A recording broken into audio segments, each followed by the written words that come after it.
Hello everyone, welcome back to my channel. So in today's video, we're going to be discussing the books that I read in April. Here they are. One was on my Kindle. So I read 7 books in April and I DNF'd 1 book. We'll get into that. The first book that I read in April, forgot what month it was. The first book that I read was actually my only 5-star book that I read that month, and it surprised me.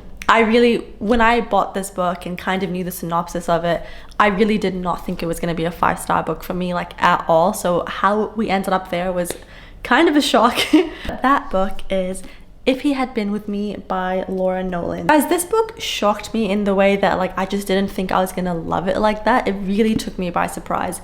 I finished this book I think in 2 days. I absolutely devoured it. The reason that I rated it 5 stars was not so much because of the plot or the story. It was the way that it made me feel. I can't explain it. It was so nostalgic for me. Also, mind you, I actually already knew what was gonna happen at the end of this book because I unfortunately did see a spoiler before reading it. Not right before, like a week before, and I was like, oh. But having said that, it still didn't really ruin the reading experience for me at all. I mean, obviously I gave it 5 stars. So this book follows 2 characters. It follows Autumn and Finn, who are sort of childhood friends, lived next to each other, they were neighbors, and it's sort of them going from childhood to kind of teenagehood. And it's sort of how they kind of fell apart, and throughout the story you're sort of trying to figure out why their relationship disintegrated, what kind of happened. I felt like the transition from my childhood to adolescence to adulthood was done so well. I just feel like this author perfectly captured the essence of teenagehood and kind of how you feel at that age. I think if you're possibly reading this when you are 15, 14, 15, 16, you won't really realize how well she captures it, maybe because you're still in that age. I'm not 100% sure, but I remember when I was 15 years old on Tumblr. If you know Tumblr, you're a real one. Tumblr was my favorite thing when I was younger, but anyways, I'm 27 now. And I saw this post on Tumblr and it stuck with me to this day. And it said something along the lines of, you should always keep a diary so that you know how it felt like to have a 16-year-old heart and an 18-year-old brain. And you don't really realize how much you change over the years. Of course, you obviously do when you look back on it. But, day to day, you don't really see or feel yourself changing as much until you look back and you're like, holy crap, I've changed so much. The way that I view the world, the way that I view love, friendship, everything really. And when I was reading this book, because it follows 2 teenagers, I was transported back to the way that I felt when I was 16. I was like, oh my God, I remember feeling like this. I don't know, she just perfectly captured those really complex feelings of, being at that age. It's not an easy age, it's a very formative age. And because of that, I gave it a 5-star because it just really reminded me of why I love to read. If I didn't read this book, I would have, I'll always remember how it feels to be that age, but it just really took me back. And to that, I'm so thankful for it because it's almost like a diary. I was like, oh my God, yeah, I used to think like that. That's how I viewed marriage. That's how I thought things like that worked. So it was just, I don't know, I really loved it. It had very nostalgic feels to me. Yes, this is a sad novel, but it's also a wonderful novel. And again, it really took me by surprise. I did not think I was gonna love it the way that I did. But yeah, highly, highly, highly recommend this book. Okay, so the next book that I read in April was a fantasy romance. The only fantasy romance I read, which is odd because I love fantasy romance, but I think I was kind of taking a break from fantasy romance in this month. I just wanted a tiny break from it. Anyways, so the second book that I read is Guild by Raven Kennedy. This is the first book in the Plated Prisoner series, and I gave this book a 4-star. I thought it was really entertaining, super fast-paced, super interesting concept, and I'm really, really excited to finish on with the series. I've had a few comments from subscribers say that the series just gets better and better and better, so I love to hear that. That's very promising. It's the worst thing when a series gets worse and worse, obviously. So this book is kind of like a King Midas retelling. It's not really a retelling, a reimagination, I guess you could say. So our main character, Orin, she's been held captive by King Midas, and she is all gold. So if you don't know, the King Midas story is that everything he touches turns to gold. So she lives in this giant golden castle. Everything is golden, including her. So she's like made out of gold essentially, and so she's like his very prized possession. He keeps her in this like really nice gilded beautiful cage just to sort of like stare at, I guess, and they have like a weird kind of interesting dynamic. There is a bit of Stockholm syndrome going on in this book. So, you know, generally when you're being held captive by someone, you probably hate that person, you probably want them to die. That's at least what I think I'd be like. But no, there's a bit of Stockholm syndrome going on. Oren actually has feelings towards King Midas. Like, she loves him. She thinks like, I don't know, she kind of thinks the world of him. Like, she really adores him. So there's a kind of interesting power dynamic sort of relationship going on between them. So I felt like that made the book really fascinating. And something happens in this book. I can't really say because it will spoil the ending. But there's a very awesome kind of twist at the end that I feel like is going to set up the next few books really nicely. And I can't say what it is, but if you know, you know. By the way, this book is R18. Even the author says it in the beginning. She says, this is not for anyone under 18 years of age. It has very explicit romance, mature language, violence, and just darker sort of themes. So just bear in mind that if you are under 18, probably don't read this. I reckon you can be over 16 to read this, in my personal opinion, but you do you. Maybe check trigger warnings and then see what works best for you.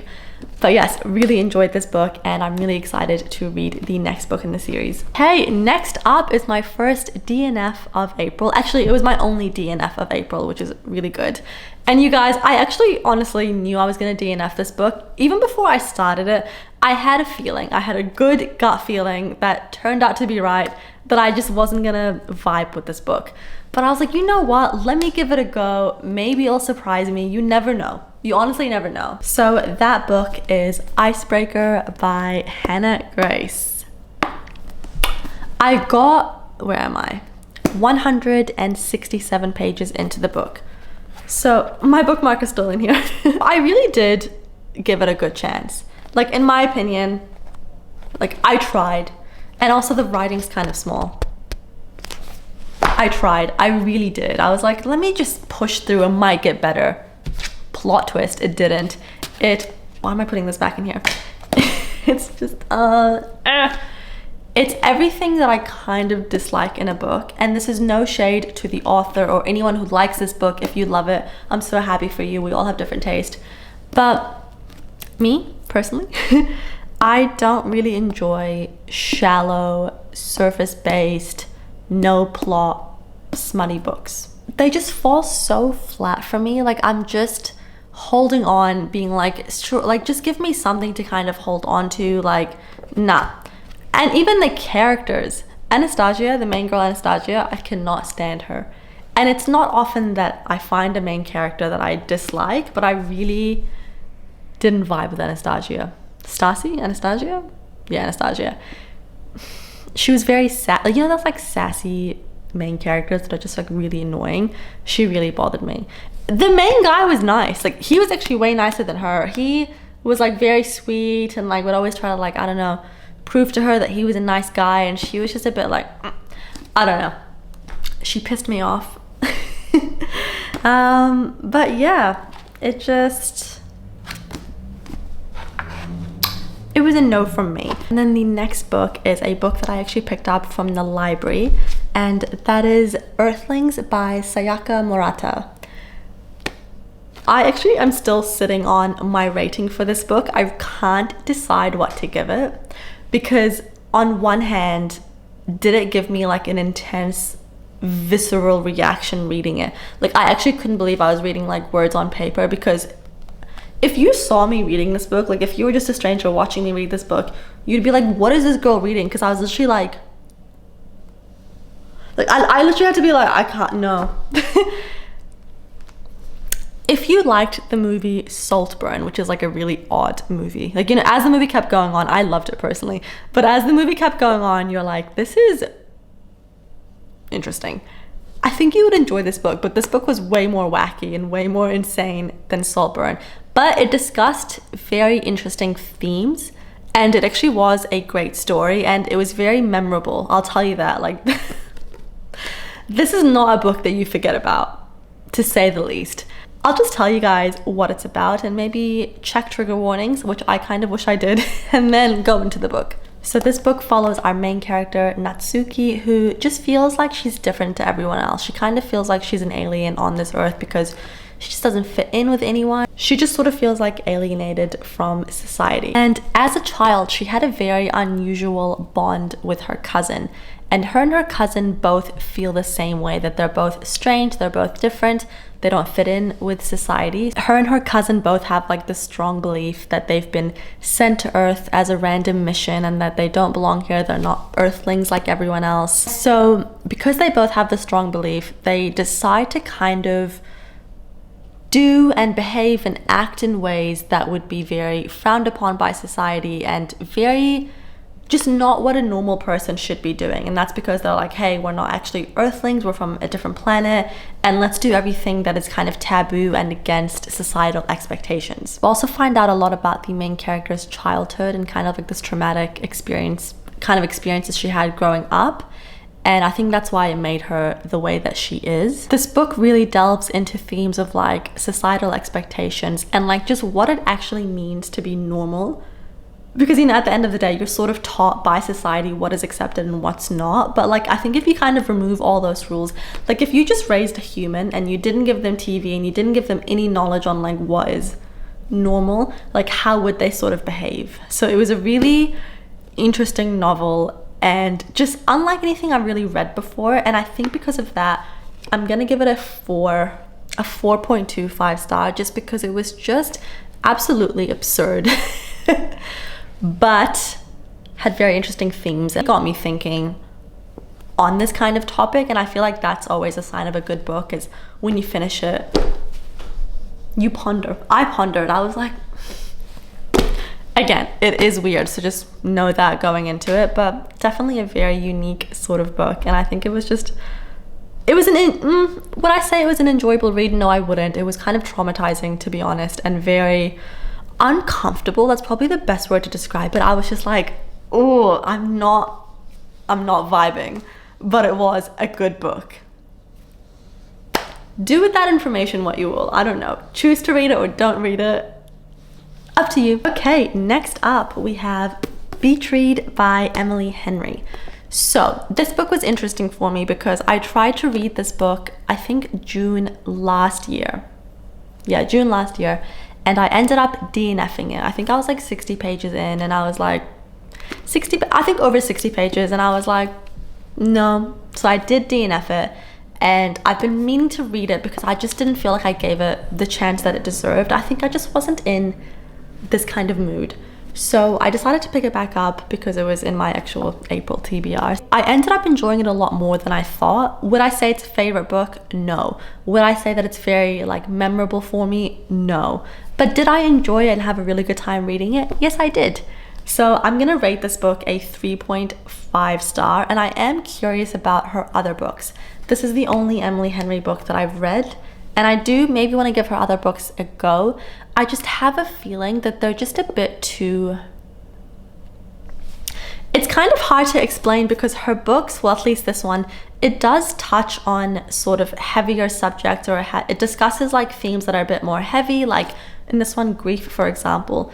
But it does them in a very shallow, surface-based way that like the kind of like juxtaposition of it is strange, because you're like, oh, this is a very dark, heavy theme, but it's done in a very light way that it feels almost like not real, if that makes sense. Like it made me not really kind of connect with the characters, because I was like, I know what, like I can see that this is obviously a heavy topic that they're talking about, but the way that it's done just felt too fluffy, that it just made it seem like words on paper, if you know what I mean.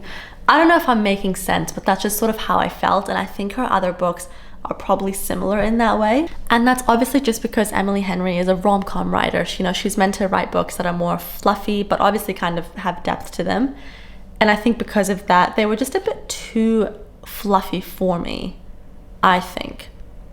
But I can see why people love her writing, because it is really fun, it's really fast-paced, and there's really good lines in here, and it's like, it was really sweet. I actually really enjoyed this story. It follows January and Augustus. Yeah, January and Gus, they're both authors, but they write different kinds of books. He writes like darker sort of literary fiction, and she writes rom-coms, like romance books. And he doesn't believe in love. He's really like against that kind of stuff, where she is like just a hopeless romantic.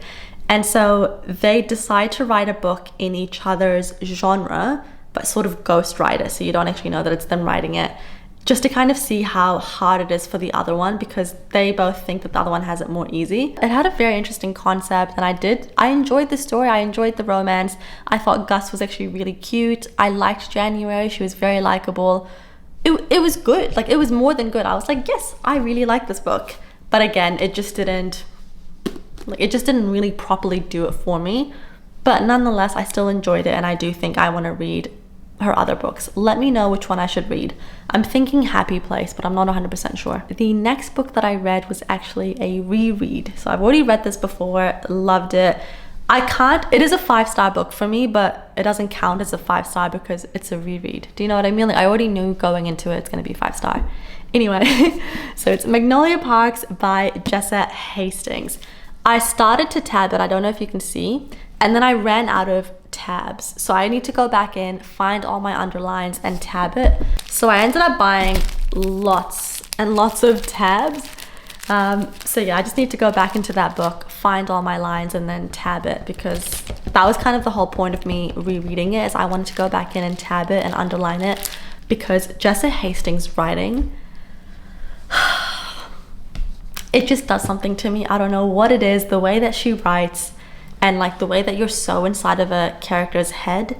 I just love it. I love it so much. If you don't already know, Magnolia Parks is very much Gossip Girl set in London. So it follows a group of like mid-20 something year olds, very affluent, well-to-do people of society. It actually really centers around Magnolia and BJ, the two main characters, and it's a dual POV. So you flip between Magnolia's POV and then BJ's POV. It's these two people who have known each other since childhood, and they were lovers, and then they kind of fell apart and broke up. You'll find out why.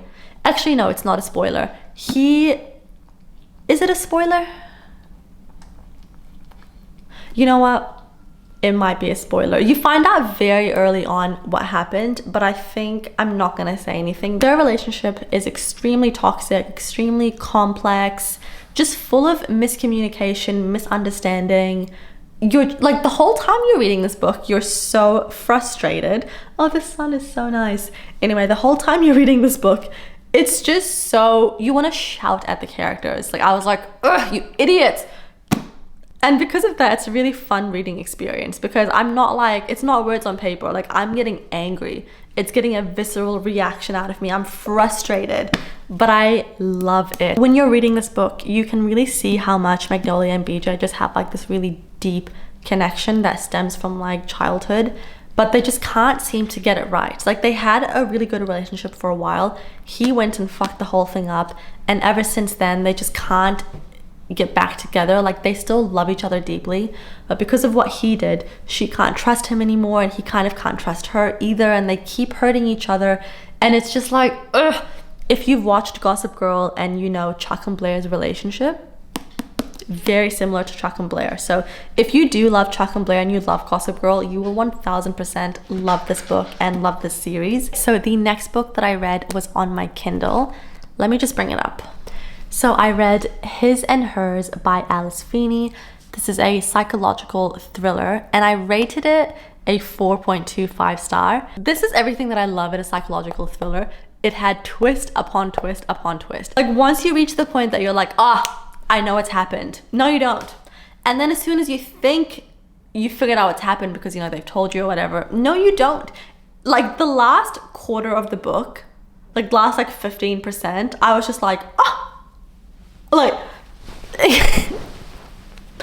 it was insane. It really shocked me, and I did not see it coming. So to that, well done. It starts off with this girl that ends up being found dead, and both the police investigator, Jack, and the news reporter that are both assigned to this case, Anna and Jack, know this girl. They've got like a history with this girl.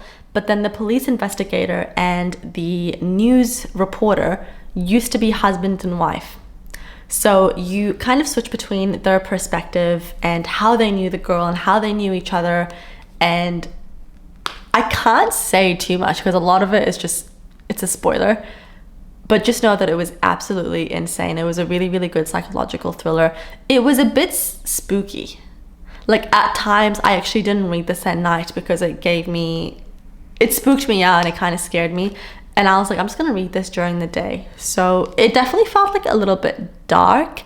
But again, psychological thrillers are always a bit dark. They're always a bit heavy. So obviously, if you do love psychological thrillers and you are yet to read His and Hers, you will love it. It was so good. It's also on Kindle Unlimited, by the way. So that's why I picked it up, because it was just like, it's free. Well, it's not free, but it kind of is free. Okay, and then the last book that I read in April is The Hobbit by J.R.R. Tolkien, and I loved this book. It was such a cozy, fun, adventurous book. I gave it a 4-star. It wasn't a 5-star for me just because it wasn't like, oh my god, this is the best thing I ever read, but it was iconic, to say the least. Just characters that I've seen and heard about like throughout my whole life, really. Like Gandalf, Gollum, Bilbo Baggins, like just very famous characters. And I'd never read Lord of the Rings, The Hobbit, or even seen the movies before reading this. So if you don't know, The Hobbit is kind of like a high fantasy adventurous book that follows the story of Bilbo Baggins, who is a hobbit. So he's a little person, and Bilbo just loves a quiet, cozy, comfortable life. That's what hobbits are like. They love all things cozy. He just wants to sit in his little hobbit hole and drink tea and read books and just be comfortable, until one day Gandalf comes knocking at his door. He kind of convinces Bilbo to go on this like epic adventurous quest with 13 dwarves in order to reclaim their land from Smaug the dragon. And that's kind of where the story takes off. They just go on this really fun, high stakes, stressful at times adventure where they have to battle goblins and spiders and eagles and trolls and just kind of all these problems. It sort of never ends. Like as they're climbing the mountain, going through it, an issue comes up and then they solve it, and then as they keep going something else happens and they have to like figure that out. And it's a really fun book. I actually think this is technically like a children's book. I'm not 100% sure, but this is definitely something that like a 10-year-old could read. It was a lot easier to read than I thought. Because it was written originally in 1931, I was worried that like the English was going to be like old English and kind of like hard to read. Not hard to read, but just like, you know, more brain power, like a classic. It's not at all. It's so easy to read. Like I said, a child could read it. Not too young, but you know, like a 10-year-old or something. And it's just a really fun book. I highly recommend reading The Hobbit if you haven't yet. And I also ended up going to Hobbiton, which is in New Zealand. It's like 2 hours away from where I live.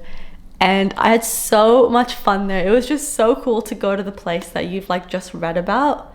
It was amazing. I do have like a vlog of me reading The Hobbit and going to Hobbiton, so check it out. I'll link it below. No, I probably won't. Just go on my page if you want to watch it. Those are all the books that I read in April. I hope you enjoyed this video. Let me know what you read and what was your favorites, what was kind of like a flop for you. And yeah, I will see you guys next time. Bye!